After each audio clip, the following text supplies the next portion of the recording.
Hello friends, welcome to our channel Physics Point Academy. Previous class में हमने linear accelerator या रेखीय त्वरित्र के बारे में पढ़ा था और उससे रिलेटेड जितने भी एमसीक्यूज या क्वेश्चन थे हम डिस्कस कर चुके थे। आज का जो हमारा जो टॉपिक है वो है साइक्लोट्रॉन। देखिए, लीनियर एक्सेलरेटर भी एक त्वरित्र या एक्सेलरेटर था और साइक्लोट्रॉन जो है वो भी एक त्वरित्र है। तो लीनियर एक्सेलरेटर में कुछ ना कुछ कमियां रही होंगी, तभी जो साइंटिस्ट हैं उनको साइक्लोट्रॉन बनाना पड़ा। तो साइक्लोट्रॉन को पढ़ने से पहले लीनियर एक्सेलरेटर की कुछ कमियां थीं जिनको हम एक बार फिर से रिवाइज कर लेते हैं। वो कमियां कुछ इस प्रकार से थीं। साइक्लोट्रॉन की सीमाएं, लिमिटेशन, ड्रॉबैक या कमियां एक ही बात है। तो देखिए, रेखीय त्वरित्र का जो आकार है बहुत लंबा, लगभग 2 किलोमीटर से अधिक होने के कारण निर्वात को जो बनाए रखना है एक बहुत बड़ी समस्या है। मतलब अगर 2-2 किलोमीटर लंबे आपके एक्सेलेरेटर होंगे तो आपकी लैब कितनी बड़ी होगी, वो तो 5-10 किलोमीटर में होनी चाहिए। तो साइक्लोट्रॉन जो है इसका एक तो आकार बड़ा है और इतने बड़े आकार में आपको वैक्यूम क्रिएट करना है, तो दोनों ही क्या है, बहुत बड़ी समस्या है। तो साइंटिस्टों को महसूस हुआ कि लीनियर एक्सेलरेटर से काम नहीं चलेगा, हमें तो बनाना पड़ेगा दूसरा एक्सेलरेटर जो कम आकार में आ जाए, कहने का मतलब। तो साइक्लोट्रॉन जो है उसकी ज़रूरतों को कुछ हद तक पूरा करता है। अब देखो, साइक्लोट्रॉन को हम पढ़ते हैं, आपको पता चल गया कि साइक्लोट्रॉन को हम क्यों पढ़ते हैं, क्योंकि जो लीनियर एक्सेलरेटर थी उसकी कुछ कमियां थीं और उन ज़रूरतों या कमियों को पूरा करने के लिए साइंटिस्टों ने साइक्लोट्रॉन बनाया। अब देखो, साइक्लोट्रॉन होता क्या है। एक ऐसी युक्ति जिसमें प्रबल चुंबकीय क्षेत्र द्वारा, जिसमें क्या होता है, प्रबल चुंबकीय क्षेत्र द्वारा आयनों को बढ़ती हुई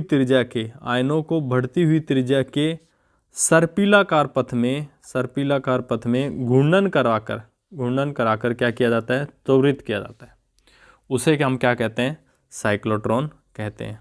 मैं कहने का मतलब ये है कि जो साइक्लोट्रॉन जो है इसमें जो आयन है उस पर हम क्या लगाएंगे, मैग्नेटिक फील्ड लगाएंगे, चुंबकीय क्षेत्र लगाकर हम क्या करेंगे, आयनों को बढ़ती हुई त्रिज्या के सर्पिलाकार जो पथ है, ये सर्पिलाकार पथ ही है। बचपन में आपने दीपावली को ऐसे लेके आए होंगे, सरप आते हैं कुछ पटाखे टाइप में, तो वो इसी हिसाब से गति करते हैं।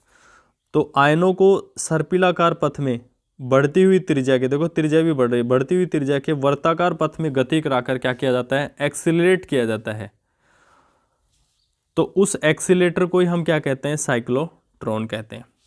अब देखो, साइक्लोट्रॉन जो उपकरण है उसकी बनावट कुछ इस प्रकार से होती है। देखो, इसकी बनावट को हम देखते हैं। देखो, सबसे पहले जो आयन स्रोत होता है ना, वो यहाँ पे मिड में रखा हुआ होता है, ये लिखा हुआ आयन स्रोत। उसके बाद में 2 डीज होती हैं, मतलब जैसे कटोरी होती है ना, जैसे उस टाइप से 2 डीज होती हैं, ये उनको इस हिसाब से रखा जाता है।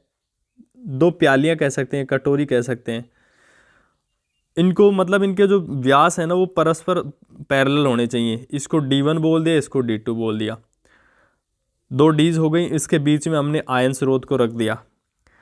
अब ये दोनों डीज जो हैं इनको एक क्या करते हैं, एक खोखली चकती के आकार के निर्वातित कक्ष में रखते हैं। इन दोनों जो डीज हैं इनको एक, मतलब इसके बाहर भी एक वैक्यूम होता है, निर्वात कक्ष में रखते हैं इसको, वो खोखली चकती के आकार का होता है, कहने का मतलब।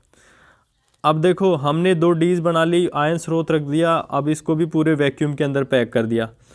अब देखो, दोनों जो डीज हैं इनको हम बिजली से जोड़ते हैं, धारा से जोड़ते हैं। धारा से कैसे जोड़ते हैं, अब यहाँ से 2 हमने तार निकाल लिए, टर्मिनल हमने यहाँ से 2 निकाल लिए और इसको हमने रेडियो फ्रिक्वेंसी पोटेंशियल से हमने इसको जोड़ दिया, मतलब AC सोर्स से जोड़ दिया, कहने का मतलब ये ऐसे कर सकते हैं, प्रत्यावर्ती वोल्टा स्रोत से जोड़ दिया। तो ये इसकी बनावट थी किसकी, साइक्लोट्रॉन की। 2 डीज होती हैं, इनको एक वैक्यूम के अंदर रख दिया जाता है ये इसकी बनावट हो गई। आप बुक से इसको बनाओ या इससे यहाँ से देख के बनाओ, एक ही बात है। बाकी बुक से रहेगा तो वो ज़्यादा बेटर रहेगा। अब देखो इसकी जो बनावट जो ऊपर हमने देखी है सेम टू सेम उसी को यहाँ पे लिखेंगे। अब जो हमने जो देखा है उसी को हम लिखेंगे। जैसे कोई रेलवे स्टेशन का सीन लिखते हैं कि वहाँ पे ट्रेन आती है, जो जो होता है। अब देखो साइक्लोट्रॉन में हमने जैसा देखा है वैसा हम लिखेंगे। देखो साइक्लोट्रॉन में क्या होता है, दो अर्धवर्ताकार खोखले धातु के पात्र, दो अर्धवर्ताकार खोखले धातु के पात्र। देखो जैसे आपकी कटोरी होती है ना, जिसमें सुबह आप नाश्ता करके आते हो, दो अर्धवर्ताकार खोखले धातु के क्या होते हैं, पात्र होते हैं, जिनको हमने D1 व D2 होते हैं, जिनको हमने D1 और D2 कहता है, कहा है कहने का मतलब। तो साइक्लोट्रॉन में दो अर्धवर्ताकार खोखले धातु के पात्र D1 व D2 होते हैं। अब इनको हमने नाम दे दिया डीज, जिसे डी या डीज कहा जाता है। आप अंग्रेजी में पढ़ोगे तो डीज और हिंदी में पढ़ोगे तो डी। अब देखो इन डी की, एक मिनट, इन डी को अन्य उच्च निर्वातित कक्ष में इस प्रकार रखते हैं कि इनके व्यासीय जो किनारे हैं परस्पर क्या हों, समांतर तथा थोड़ी दूर पर हो। देखो ये कह रहा है कि ये जो डीज है ना, इनको इस हिसाब से रखा गया है। जैसे ये एक डीज, एक तो ये कटोरी हो गई और एक ये कटोरी हो गई। अब इनको इस हिसाब से रखा जाता है कि इनको दो जो व्यासीय जो किनारे हैं ना, ये व्यासीय तो इसका ये क्या होने चाहिए, परस्पर समांतर होने चाहिए, परस्पर क्या हो, समांतर हो। और इनके बीच में डिस्टेंस भी बहुत ज़्यादा नहीं होनी चाहिए, इनके बीच में जो डिस्टेंस है वो भी क्या नहीं होनी चाहिए, बहुत ज़्यादा नहीं होनी चाहिए। इस प्रकार रखते हैं कि इनके व्यासीय जो किनारे हैं, इनके जो व्यासीय जो किनारे हैं वो क्या हो, परस्पर समांतर हों और थोड़ी दूर पर स्थित हो। अब इसके बाद में देखो इन डीज, ये जो डीज है D1 व D2 के मध्य उच्च आवृत्ति की प्रत्यावर्ती वोल्टता, उच्च आवृत्ति की प्रत्यावर्ती वोल्टता को हम क्या करते हैं, आरोपित करते हैं। मतलब यहाँ पे हमने इसको डीज को रख दिया, कैसे रखा, इनके व्यासीय जो किनारे हैं वो परस्पर समांतर होने चाहिए। और उसके बाद में इन दो डीज से दो टर्मिनल हमने निकाले और उनको ना रेडियो फ्रिक्वेंसी उच्च आवृत्ति प्रत्यावर्ती वोल्टता से हमने इसको जोड़ दिया, आरोपित की जाती है। जिससे क्या होता है कि D1 व D2 के मध्य प्रत्यावर्ती विद्युत क्षेत्र उत्पन्न हो जाता है। अब देखो हमने दिष्ट विद्युत क्षेत्र भी तो बोल सकते थे। प्रत्यावर्ती विद्युत क्षेत्र कहने का मतलब है कि विद्युत क्षेत्र की जो दिशा है वो समय के साथ बदलती रहेगी, कि एक बार विद्युत क्षेत्र की डायरेक्शन इधर, एक बार विद्युत क्षेत्र की डायरेक्शन इधर, एक बार विद्युत क्षेत्र की डायरेक्शन इधर, एक बार विद्युत क्षेत्र की डायरेक्शन इधर। तो आयन इधर जाएगा तो इधर इस पे बल लगेगा, इधर जाएगा तो इधर बल लगेगा, फिर घूम के इधर आएगा, फिर इधर से बल लगेगा, इधर बल लगेगा। तो हम प्रत्यावर्ती विद्युत क्षेत्र उत्पन्न होता है, हो जाता है। इतना हो गया ना। प्रत्यावर्ती वोल्टता अर्ध आवर्तकाल के बाद में एकांतर रूप से धनात्मक एवं ऋणात्मक होती है। ये जो प्रत्यावर्ती जो वोल्टता है यहाँ पे देखो, आधे आवर्तकाल के लिए ये प्लस मान लो और ये नेगेटिव हो गया, फिर आधे आवर्तकाल के बाद में क्या होगा, ये प्लस हो जाएगा, ये माइनस हो जाएगा, फिर आधे आवर्तकाल के बाद में ये माइनस हो जाएगा, ये प्लस हो जाएगा, ऐसे चेंज होती रहेगी। कहने का मतलब प्रत्यावर्ती जो वोल्टता है अर्ध आवर्तकाल के बाद में क्या होता है, एकांतर रूप से धनात्मक व ऋणात्मक होती रहती है। इतना समझ में आया होगा उम्मीद करता हूँ। अब देखो हमने विद्युत क्षेत्र तो आरोपित कर दिया, अब हम चुंबकीय क्षेत्र और आरोपित करेंगे। इस संपूर्ण व्यवस्था को, ये जो संपूर्ण जो व्यवस्था है, इसको प्रबल चुंबकीय ध्रुवों N व S के मध्य इस प्रकार रखते हैं कि चुंबकीय क्षेत्र जो है डीज के वर्ताकार पृष्ठ के लंबवत हो। डीज का जो वर्ताकार जो पृष्ठ था ये था ऐसा कुछ, आपको अगर ध्यान हो। अब हम मैग्नेटिक, ये वर्ताकार पृष्ठ की डायरेक्शन क्या होगी, इधर हो गई ऐसे हमेशा। जो किसी भी जो, जैसे ये अब मैं आपसे पूछ लूँ, ये कोई मैं आपसे पूछ लूँ कि मान लेते हैं ये कोई पृष्ठ है, इसकी डायरेक्शन किधर है, तो हमेशा किसी भी जो पृष्ठ की जो डायरेक्शन होती है उसके हमेशा परपेंडिकुलर ली जाती है। उस पृष्ठ के हमेशा परपेंडिकुलर ली जाती है। वैसे ही यहाँ पे जो वर्ताकार जो पृष्ठ है इसकी डायरेक्शन इधर है, तो इस पर जो चुंबकीय क्षेत्र जो हम लगाएंगे वो इसके लंबवत है, मतलब नीचे से लगाएंगे कहने का मतलब। तो यही कह रहा है कि एक बार फिर से पढ़ लेते हैं हमारे क्या जो रहता है। इस संपूर्ण व्यवस्था को प्रबल चुंबकीय क्षेत्र ध्रुवों N व S के मध्य इस प्रकार रखते हैं कि चुंबकीय क्षेत्र डीज के वर्ताकार पृष्ठ के क्या हो, लंबवत हो। तो इससे क्या होगा, इसमें आयन स्रोत S को D1 व D2 के मध्य केंद्र पर रखते हैं। ये लास्ट बात है हमने अभी बताई आपको। ये कह रहा है कि जो आयन स्रोत जो S है उसको हम क्या रखते हैं, इसमें आयन स्रोत जो S है उसको D1 व D2 के मध्य, D1 व D2 के मध्य सेंटर पे रखते हैं। मतलब यही तो है सेंटर, देखो आयन स्रोत को आपने यहाँ पे रखा है। तो ये इसकी बनावट और क्रियाविधि हो गई। उम्मीद करता हूँ आपको बहुत अच्छे से समझ में आई होगी। अगर नहीं समझ में आई तो आप एक बार फिर से वीडियो को देखेंगे और 5-7 बार देखोगे तो वैसे ही याद हो जाएगा। अब इसका आगे पढ़ते हैं सिद्धांत एवं कार्यप्रणाली। जो हमने अभी इसकी डिस्कस की थी उसकी बनावट थी कि किस हिसाब से एक साइक्लोट्रॉन बना होता है और कहाँ पे हम आयन को रखते हैं, ये सारा अभी हमने इसकी बनावट को डिस्कस किया है। अब देखो सिद्धांत एवं कार्यप्रणालिका में देखते हैं कि जब आयन स्रोत S से धनायन उत्सर्जित होता है, जब आयन स्रोत S से धनायन उत्सर्जित होता है तो यदि D1 ऋणात्मक विभव पर है, D1 कैसे है, नेगेटिव है, और D2 धनात्मक विभव पर हो तो यह आयन D1 की तरफ त्वरित होगा। ये कहना चाह रहा है। वापस चलते हैं वहीं पे। अब देख कह रहा है जब हम प्रत्यावर्ती वोल्टा इस पे आरोपित करते हैं तो यदि कह रहा है कि ये D1 जो है वो नेगेटिव हो और ये पॉजिटिव हो, और आयन स्रोत से हम क्या कर रहे हैं, धनायन को उत्सर्जित कर रहे हैं। अब जैसे ये नेगेटिव होगा तो ये पॉजिटिव है तो नेगेटिव की तरफ भागेगा ही भागेगा, और ये पॉजिटिव है ये वैसे भी इसको रिपेल करेगा। तो इस पर 2 बल लगेंगे एक साथ, जिससे आयन जो है इस डायरेक्शन में गति करेगा रिजल्टेंट। अब देखो आयन जो है किस डायरेक्शन में जाएगा, D1 की तरफ मूव करेगा। यही बात यहाँ पे बताने की कोशिश की है। D1 देखो ये पूरा दोबारा से पढ़ लेते हैं। जब आयन स्रोत S से धनायन उत्सर्जित होता है, ठीक बात, तो यदि D1 ऋणात्मक विभव पर है, अगर D1 ऋणात्मक विभव पर है तो तथा D2 जो है धनात्मक विभव है, तो आयन किधर जाएगा, D1 की ओर क्या होगा, त्वरित होगा। अब देखो आयन आपका किधर गति कर रहा है, D1 की तरफ, D1 की डायरेक्शन इधर है। अब देखो उसके बाद में कहता है प्रबल चुंबकीय क्षेत्र B है, आयन V के वेग के लंबवत आरोपित किया जाता है। इधर इसका वेग है। अब इस पे क्या करते हैं, चुंबकीय क्षेत्र लगाते हैं, इधर लगाएंगे, ऐसे हर जगह लगेगा। तो धीरे धीरे देखो ये आयन जैसे कोई कण है ऐसे जा रहा है, आप इधर इसको पुश करोगे तो उसकी जो पथ है धीरे धीरे देखो ऐसे सर्कुलर होता जाएगा, और लगातार कोई वस्तु पे लंबवत बल लगता है ना तो उसका जो पथ होता है ना वो वर्ताकार हो जाता है। ये बात आपको हमेशा याद रखनी है। तो प्रबल जो चुंबकीय क्षेत्र B है, आयन के वेग V के लंबवत आरोपित किया जाता है, तब आयन पर लगने वाला चुंबकीय बल कितना होगा। देखो चुंबकीय बल कितना होता है, आपने 12th क्लास में पढ़ा होगा, F मैग्नेटिक बराबर QV क्रॉस B।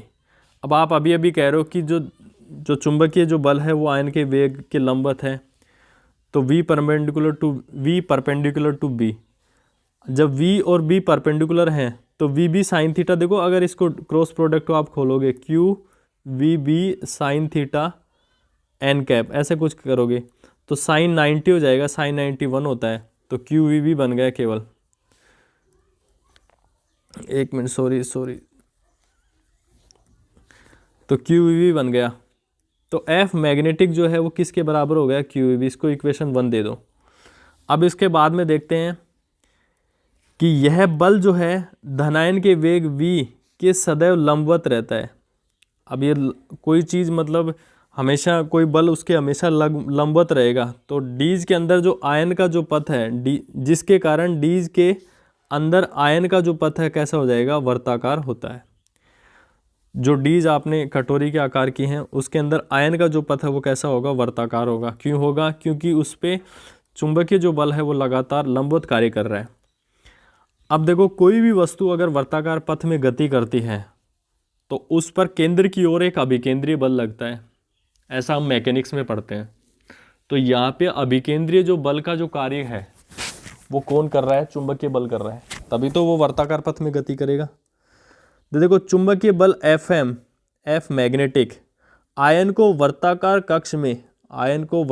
कक्ष में घुमाने के लिए आवश्यक अभिकेंद्रीय बल क्या करता है? प्रदान करता है। तो कह सकते हैं कि जो अभिकेंद्रीय जो बल है mv²/r वो किसके बराबर होगा? चुंबकीय बल के बराबर होगा। यहाँ से बेसिक कैलकुलेशन करके हम r की जो वैल्यू है वो निकाल लेते हैं। r बराबर क्या आ गया? mv/qb। अब यहाँ से देखो r की वैल्यू आ गई, उससे आगे देखते हैं। देखो, एक d के अंदर आयन का जो वेग है वो हमेशा नियत रहता है। जो डीज होती है ना, जैसे हमने वहाँ पे नलिका पढ़ी थी, नलिका के अंदर आयन का वेग नियत रहता है, वहीं पे वैसे ही यहाँ पे जो डीज है उसके अंदर क्या होता है? आयन का जो वेग है वो क्या रहता है? नियत रहता है। आयन का वेग नियत रहता है। लेकिन आधा चक्कर पूरा होने के पश्चात, जैसे आधा चक्कर पूरा हो गया तो एक डीज को निकलकर आयन दूसरी डीज में घुसेगा उसी टाइम पे। लेकिन आधा चक्कर पूरा होने के पश्चात जब आयन दोनों डीज के मध्य, जब आयन क्या होता है? दोनों डीज के मध्य आ जाता है, ठीक वैसे ही जैसे वहाँ पे दोनों नलिकाओं के बीच में आ जाता है, दोनों डीज के मध्य अंतराल में पहुँचता है, तब आयन पर विद्युत क्षेत्र के कारण एक बल लगता है जिससे आयन क्या होता है? त्वरित होता है। ये कहता है कि जैसे दो डीज हैं, अभी पहले भी हमने डिस्कस की थी, जैसे ही दोनों डीज के बीच में आयन पहुंचता है तो यहाँ पे क्या होता है? एक्सीलरेट होता है। जैसे ये प्लस हो गया, माइनस हो गया, चार्ज भी प्लस है तो इधर आएगा ना। और इसके अंदर इसका जो वेग होता है वो नियत रहता है और वर्ताकार पथ में गति करता है। फिर यहाँ पे आ गया, फिर से क्या होगा? दोनों डीज के बीच में आ गया, फिर से एक्सीलरेट होगा, फिर इसके बीच में आयन का वेग नियत, फिर यहाँ पे आ गया। तो मतलब एक जो पूरा चक्कर होता है ना, उसमें जो आयन है वो 2 बार एक्सीलरेट होता है। देखो, ये जो पथ होता है ना लगभग वर्ताकार होता है, वर्ताकार ही होता है, लगभग वर्ताकार नहीं होता है। तो हमने तो मतलब वैसे ही खींच दिया, बना दिया इसको सुविधा के लिए। बाकी जो साइक्लोट्रॉन होता है उसकी शेप इसी हिसाब से कंस्ट्रक्ट की जाती है कि वो सर्कुलर पाथ में मूव करे।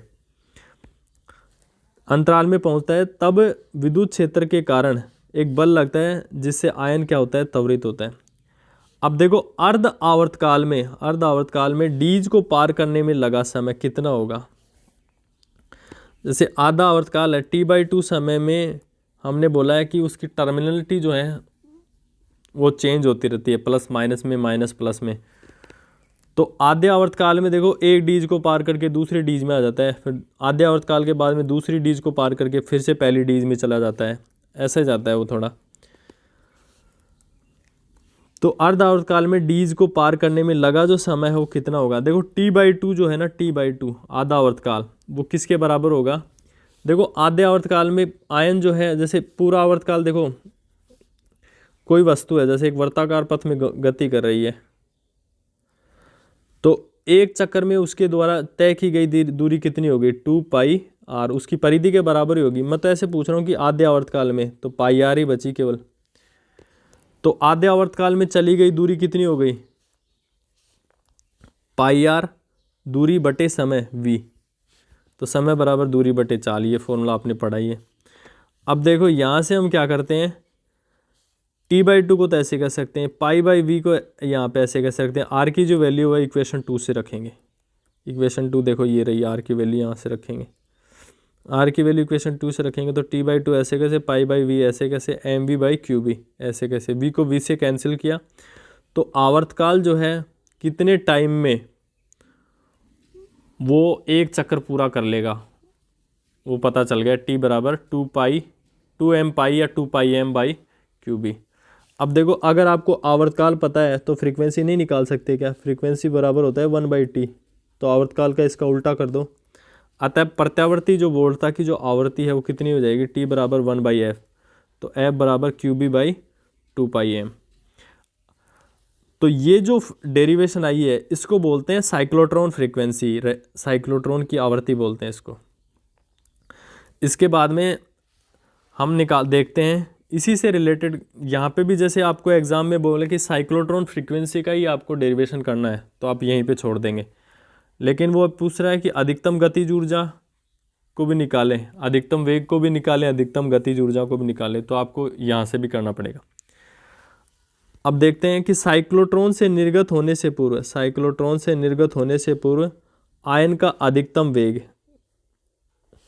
अब देखो साइक्लोट्रॉन से निर्गत होने से पहले आयन कितने अधिकतम वेग से निकलेगा, तो यदि साइक्लोट्रॉन के डीज की त्रिज्या जो कैपिटल R है तो अधिकतम जो त्रिज्या है वो क्या हो गई, डीज की त्रिज्या के बराबर हो गई। जो आयन की जो त्रिज्या ना अधिकतम वो बड़ी सी बड़े वर्ताकार पथ में गति कर सकता है, वो डीज की त्रिज्या के बराबर ही होगी, और अधिकतम वेग हो गया v मैक्सिमम। तो उस कंडीशन में देखो वही अभिकेंद्रीय जो बल है mv मैक्सिमम बटे कैपिटल R बराबर QVB, वही रिलेशन हमने यहाँ पे काम में लिया है। तो v मैक्सिमम बराबर हो गया QB कैपिटल R/m। तो ये तो आपका हो गया अधिकतम वेग, हाँ ये तो हो गया आपका अधिकतम वेग। सॉरी, आपसे पूछें कि निर्गत आयन की अधिकतम गतिज ऊर्जा कितनी होगी, तो गतिज ऊर्जा का जो फॉर्मूला होता है 1/2 mv मैक्सिमम स्क्वायर। तो v मैक्सिमम की वैल्यू आपको यहाँ पे पता है ही, तो v मैक्सिमम की वैल्यू रखेंगे तो E मैक्सिमम बराबर 1/2 m, ये हो गया। तो v मैक्सिमम इसका स्क्वायर करके रख देंगे, वैल्यू इसकी स्क्वायर करके QB/R/m, Q²B²R²/m²। तो E मैक्सिमम की जो वैल्यू है, मैक्सिमम की वो जो वैल्यू है Q²B²R²/2m। तो साइक्लोट्रॉन से रिलेटेड जितने संभव फॉर्मूले थे वो हमने यहाँ पे डिस्कस कर लिया। फ्रीक्वेंसी का हमने डिस्कस कर लिया, अधिकतम वेग का हमने डिस्कस कर लिया, अधिकतम गतिज ऊर्जा का। अब देखो एक फॉर्मूला ऐसा भी है वो भी बहुत काम आता है, उससे रिलेटेड भी बहुत क्वेश्चन पूछे जाते हैं। देखो इम्पोर्टेंट फैक्ट के रूप में उसको देखेंगे हम। अब देखो ये यहाँ से क्वेश्चन बहुत आसानी से बहुत बार पूछे जाते हैं फ्रीक्वेंटली। तो देखो यहाँ पे इम्पोर्टेंट फैक्ट में देखते हैं, यदि D1 व D2 के मध्य आरोपित वोल्टता V है, इनके मध्य आयन द्वारा एक बार पार करने में ग्रहण की गई ऊर्जा, आयन द्वारा एक बार अंतराल को पार करने में, अंतराल या गैप को ऐसे लिखना आप, थोड़ा यहाँ पे छूट गया शब्द। इनके मध्य आयन द्वारा एक बार अंतराल को पार करने में ग्रहण की गई ऊर्जा QV है। देखो ये ऐसे कहना चाह रहा है, मैं फिर से एक बार थोड़ा सा डायग्राम बनाता हूँ। ये देखो दो डीज ये हैं, एक डीज ये हो गई, एक डीज हो गई, ये दो डीज हो गई। अब देखो आयन जो है यहाँ पे आएगा, ये प्लस हो रहेगा, मान लो ये माइनस रहेगा, तो इसका चार्ज Q है, और इन दोनों जो प्लेट जो डीज हैं इनके बीच में विभवांतर कितना है, प्लस माइनस, ये V वोल्ट विभवांतर है। तो इसकी गतिज ऊर्जा क्या होगी, यदि Q आवेश को V वोल्ट विभवांतर से त्वरित किया जाता है तो उसकी गतिज ऊर्जा कितनी होगी, E बराबर QV। अब देखो एक बार यहाँ पे आएगा, फिर ये इस पे अंदर जाके नियत रहेगा इसका वेग, फिर से यहाँ पे आएगा, फिर से मतलब इसकी गतिज ऊर्जा कितनी होगी QV। तो एक चक्कर पूरा करने के लिए ये दो बार एक्सीलेट हो गए, एक बार तो जाते समय फिर एक बार आते समय, फिर एक चक्कर में दो बार एक्सीलेट होता है कहने का मतलब। और अगर n चक्कर अगर ऐसा निकाले ये तो n × 2 QV हो जाएगा। यही पूरी फुल एंड फाइनल यहाँ पे डेरिवेशन कर रखी है हमने। मैं इसको बहुत फास्टली पढ़ता हूँ कि यदि D1 व D2 के मध्य आरोपित वोल्टता क्या है, V है, तो इनके मध्य आयन द्वारा अंतराल को एक बार पार करने में ग्रहण की गई ऊर्जा कितनी होगी, QV हो गई। क्योंकि आयन चक्र में दो बार अंतराल को क्या करता है, पार करता है, मतलब एक चक्कर में दो बार अंतराल को पार करता है। अतः एक चक्र में आयन द्वारा ग्रहण की गई ऊर्जा कितनी हो जाएगी, 2 QV हो जाएगी। यही अभी हमने एक्सप्लेन कर दिया है। अगर 10 चक्कर काटे मान लो एक बार चक्कर काटता है तो टोटल एनर्जी जो काइनेटिक एनर्जी कितनी हो जाए 2 QV। अगर 10 चक्कर काटे तो 10 इंटू 2 QV। अगर n चक्कर ये करता है तो क्या हो जाएगा n इंटू 2 QV। उम्मीद करता हूँ समझ में आ रहा है आपको बहुत अच्छे से। यदि डीज से निकलने से पूर्व n चक्कर पूर्ण करता है, मतलब जो साइक्लोट्रॉन से निकलने से पूर्व जो आयन है वो n चक्कर पूर्ण करता है, तो उसकी गतिज ऊर्जा क्या हो जाएगी n इंटू 2 QV। मतलब एक चक्कर में तो 2 QV ऊर्जा ग्रहण कर रहा है, तो n चक्रों में कितनी करेगी n इंटू 2 QV। तो गतिज ऊर्जा जो होगी वो अधिकतम कितनी होगी E के बराबर 2n QV। अब इससे रिलेटेड कुछ क्वेश्चंस हैं जो आप ही की बुक से लिए गए हैं और बहुत ही बेहद महत्वपूर्ण क्वेश्चंस हैं, तो एक बार इनको भी समझ लेते हैं। उसके बाद में नेक्स्ट जो क्लास है उसमें हम इससे साइक्लोट्रॉन से रिलेटेड जितने भी पॉसिबल जो क्वेश्चंस हैं MCQs हैं उनको हम डिस्कस करेंगे। तो देखो एक प्रोटॉन जो है साइक्लोट्रॉन में D के मध्य अंतराल को पार करने के लिए 500 इलेक्ट्रॉन वोल्ट ऊर्जा प्राप्त करता है। मतलब एक बार जो अंतराल को पार करता है ना तो 500 इलेक्ट्रॉन वोल्ट ऊर्जा प्राप्त करता है। जब वह साइक्लोट्रॉन 5000 चक्कर लगाकर निकलता है तो उसकी ऊर्जा का परिकलन करो। अब देखो एक बार अंतराल को पार करता है तो कितनी एनर्जी ग्रहण करता है 500 इलेक्ट्रॉन वोल्ट, और एक चक्कर में कितनी करेगा 2 इंटू 500 इलेक्ट्रॉन वोल्ट। और ये कह रहा है कि 5000 चक्कर को पूरा करना है इसको, तो 5000 से और गुणा कर दो। ये एक चक्कर की हो गई, ये 5000 चक्कर की हो जाएगी। तो देखो यही कर रखा है यहाँ पे, इसको ध्यान से देखो। एक चक्कर में इतनी एनर्जी ग्रहण करेगा तो n चक्रों में इतनी एनर्जी ग्रहण कर। ये बेसिक सी कैलकुलेशन है, आप स्वयं भी कर सकते हैं। इलेक्ट्रॉन वोल्ट में ही चल रहा है सारा, जूल का तो चक्कर ही नहीं छोड़ा इसने, पहले से एनर्जी इलेक्ट्रॉन वोल्ट में दे रखी है। तो इतनी इलेक्ट्रॉन वोल्ट एनर्जी हो जाएगी 5000 में। अब इसको देखो 10 की पावर 6 जो होता है ना वो मेगा होता है, 10⁶ मतलब मेगा। तो 50,000 चक्कर काट पूरे करने के बाद में जो आयन की जो एनर्जी है वो 5 मेगा इलेक्ट्रॉन वोल्ट रहेगी।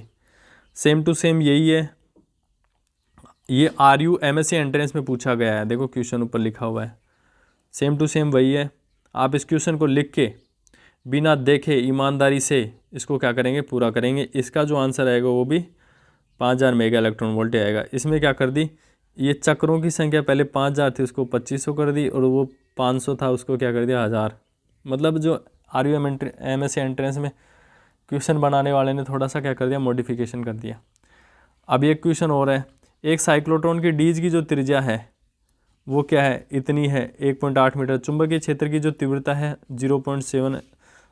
इससे त्वरित प्रोटॉन की गतिज ऊर्जा, देखो गतिज ऊर्जा का भी अभी एक्सप्रेशन आई है हमारे पास।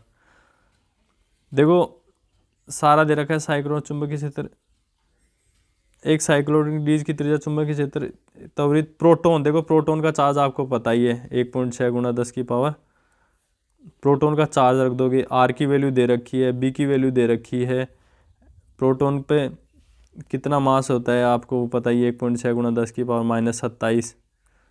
सारी वैल्यू रखोगे तो ये जो एनर्जी आएगी वो किस में आएगी जूल में आएगी। किस में आएगी जूल में आएगी। अब जूल को इलेक्ट्रॉन वोल्ट में बदलना है तो किसका भाग देते हैं 1.6 × 10 की पावर -19 कूलाम का, तो ये इलेक्ट्रॉन वोल्ट में बदल जाएगी। अब देखो मेगा है तो वहाँ पे कुछ टर्म ऐसे आएगी 10 की पावर 6 में करके उसको मेगा इलेक्ट्रॉन वोल्ट में बदल लेंगे। यहाँ से आपको आंसर आ जाएगा 76 मेगा इलेक्ट्रॉन वोल्ट। तो उम्मीद करता हूँ कोई बहुत बड़ी रॉकेट साइंस नहीं है, इनकी वैल्यू सब्स्टिट्यूट करनी है बेसिक से इलेक्ट्रॉन वोल्ट में बदलने की। ये जो एनर्जी है ये एनर्जी जूल में ही आएगी क्योंकि सारा जो मात्रक है ये ऐसा ही पद्धति में है। तो इलेक्ट्रॉन वोल्ट में बदलने के लिए 1.6 × 10 की पावर -27 का भाग दे लेना, आपको इलेक्ट्रॉन वोल्ट में आ जाएगी। अब फिर मेगा आएगी तो वो वहाँ पे बहुत सारे जीरो आपको दिखेंगे, 5 6 जीरो होते ही 10 की पावर 6 होते ही तो क्या हो जाता है मेगा इलेक्ट्रॉन वोल्ट हो जाता है। तो आप उसको कर लेंगे, मैं ऐसी उम्मीद करता हूँ। और इससे रिलेटेड जितने भी MCQs हैं वो नेक्स्ट क्लास में हम डिस्कस करेंगे। तो स्टूडेंट्स आज हम यहीं पे विदा लेते हैं, मिलते हैं नेक्स्ट क्लास में, तब तक के लिए नमस्कार, जय हिंद।